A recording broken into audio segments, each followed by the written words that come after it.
there's two ways of looking at the anti-trans bills, and you'll hear that from most trans people. People obviously have a lot of pessimism around it. It's something that affects us all, and it's something that is really harmful to our communities. It's a really big problem. It's actively destroying lives. At the same time, it is kind of a sign to us that transphobia is on its way out, and it's gasping those dying breaths and trying to cling on to find some way to stay in our society, but it is on its way out. And so these are some really toxic dying breaths, but they are dying breaths, and that gives me some optimism.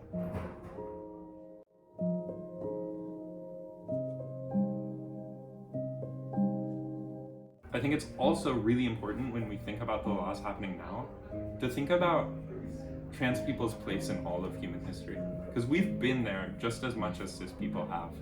As long as there has been a society that divides people up and creates these social categories, like how your hair falls affects what your perceived gender is and all this sort of stuff, as long as that has happened, there's been people that haven't been comfortable with how it's aligned and haven't felt like their place in society is really the one that they're supposed to be in.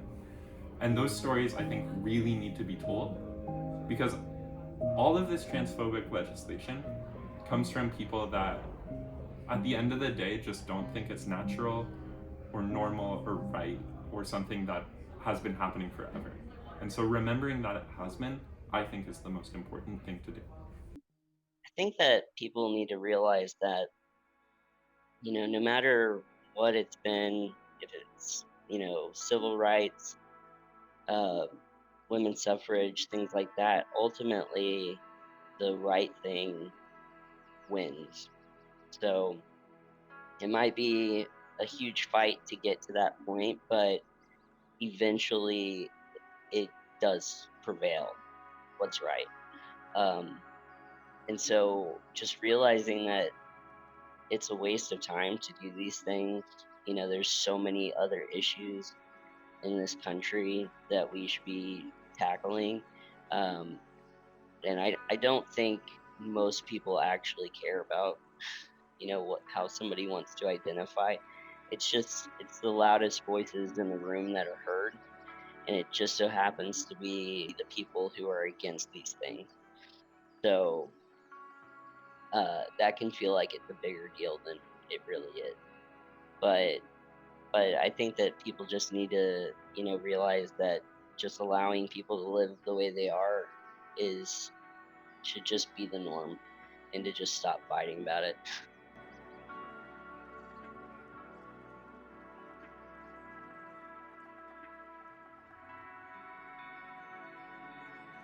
There's a lot of importance to letting trans people be themselves without guilt or fear. Obviously, when it comes down to the individual level, it is the most important and overwhelmingly euphoric feeling in the world to finally feel like you're being treated the way you should be, and to finally feel at home in a society that hasn't always made you feel at home it's just such a privilege, and I just can only hope everyone gets to feel it one day. I think that a huge game changer in anything is having, allies who don't necessarily identify as trans speak out against, you know, injustices with trans people and speak out against these bills that are being proposed. I think every single trans person at some point in their lives has felt a type of loneliness that cis people haven't. I know there's some laws out there that are so specific that they're even geared towards what a teacher can call their students, like not allowing teachers to even uh, call their student by their preferred pronoun. We as human beings are not welcomed by our government. I think that everybody, trans or not, should be able to choose for themselves how they want to live their life.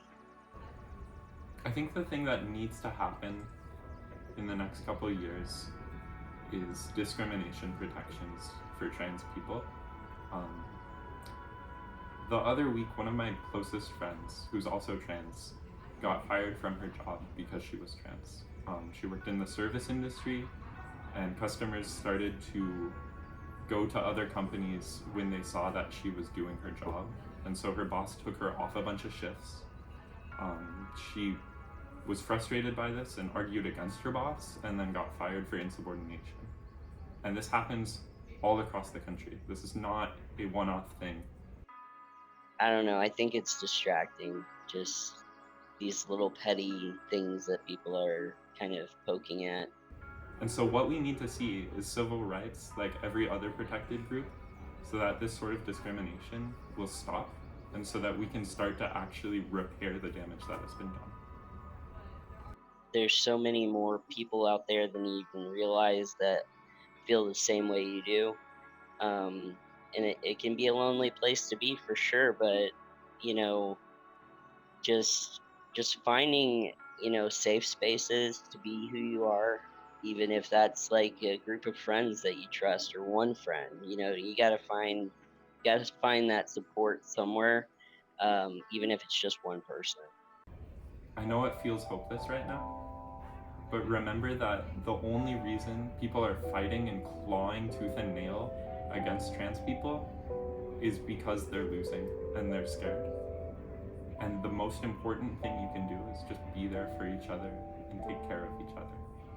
So I think the most important way to help trans people that are feeling lonely is to just have more representation of trans people for them to see. If there are more trans people in their lives, in their media, living their best lives, expressing their feelings and living authentically, it will not only help trans people see themselves in other people and find joy, but it will also help cis people learn to treat us better. So it's important to me to help trans people in the area just because, I received a lot of help when I came out as trans. And so just giving back um, is important to me, kind of open those doors for other people. There's a lot of symbolic things that trans people have to encounter and read about every day, and that can be incredibly detrimental. But at the end of the day, the much more toxic stuff is the actual specific policies that prevent trans people from getting healthcare, that prevent trans people from facing discrimination protections, that prevent us from being employed or from being desexualized or all that sort of stuff. It was really, really important to me growing up to see other people living the life I knew I needed to live because it showed me that it was something I could do. And so if I can do that for other people, that makes me feel really good. And like, I don't know, it just lets me know that I'm giving back to the same type of people that I once was.